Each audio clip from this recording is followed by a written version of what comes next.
Welcome back to Mixed Media Dude. Today we're going to make a charcoal landscape, and I'm going to take you step by step through this. On the left is a gridded drawing, but we're not going to use the grid today. I do that with my students, but we're going to draw it directly from the photograph. Now, the materials we're going to use includes 80-pound white sulfite paper. This paper is 12 by 18 inches I'm using, charcoal stick, charcoal pencil, pencil stump, and a paper towel. Okay, we'll get right into the drawing, and today I want to show you if you can start to see shapes rather than the actual item you're drawing. It's going to make it a lot easier. So when I look at those leaves, there's no way I'm going to go in and draw every single leaf on the tree, but what I can see is the shape of the top, and here I'm going to bring in some of the trunks of that tree across. So if you can start seeing just shapes, it will make it so much easier for you. And a lot of this drawing is going to be a controlled scribble. And so once again, I'm trying to break it down as easy as I can so that you can see that this is how I learned when I was in college. And I continue to teach my students these techniques as well, trying to see what's in front of me, not trying to draw what I know, but what I'm trying to see, and only that.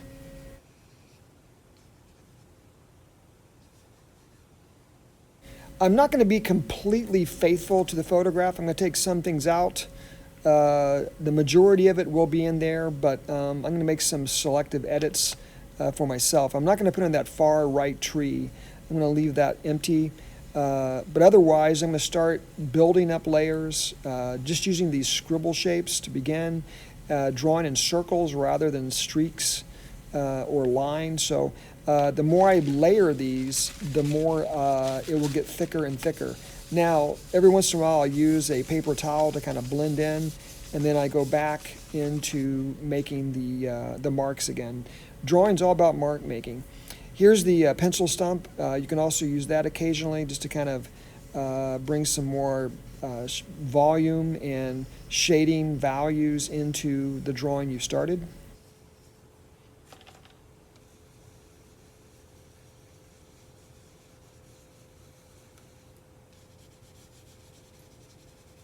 I generally try to cover the entire surface as I work, and I find a lot more success instead of trying to focus on one part and finish it and then go to other parts. I try to work the entire composition as I go across. And with nature and using drawing utensils, you're trying to get the impression of what you're seeing.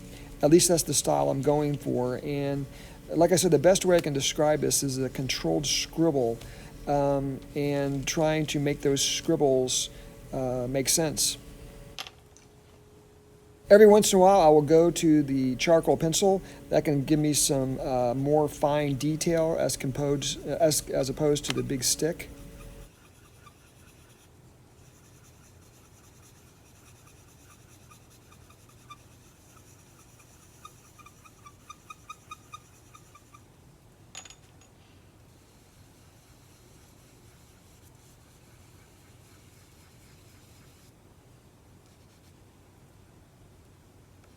This scene is very close to where I live. I do a lot of nature photography. I try to go out in nature and draw from life. That's still the best way to draw, but sometimes for convenience factors, I can't always do that. So taking pictures with my iPad really works a lot for trying to do images like this.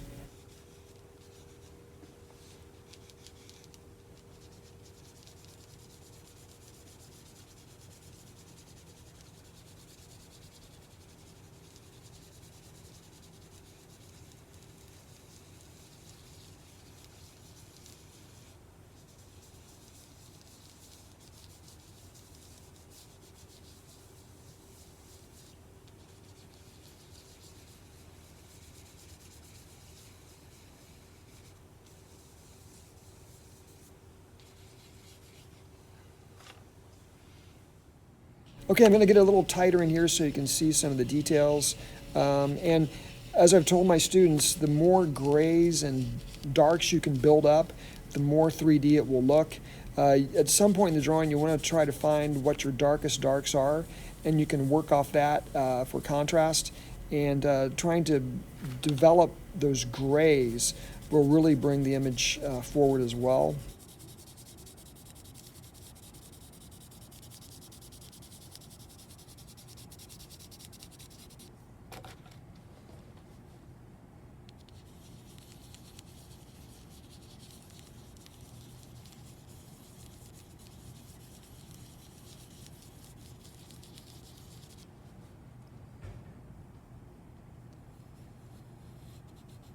Okay, I'm going to go back in these trees and just add some more depth through darkness.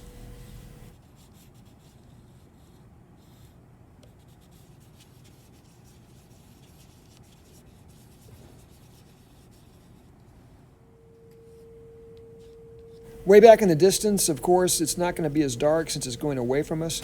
Whatever comes forward is going to be darker. Whatever goes away will be lighter, as I tell my students every day. But I'm just going to bring some marks back there. Very much into mark making as I do these images. So this will give a sense of depth since they will be lighter than what I've done so far.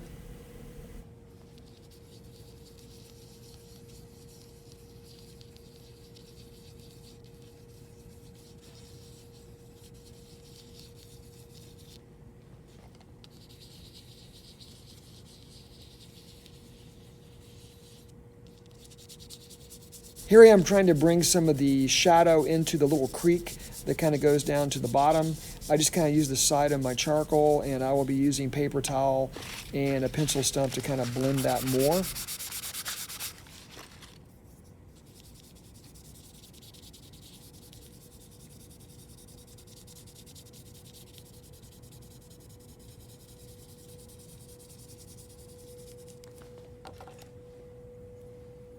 Once again, trying to bring in some of those small marks to let your eye be led back to the distance.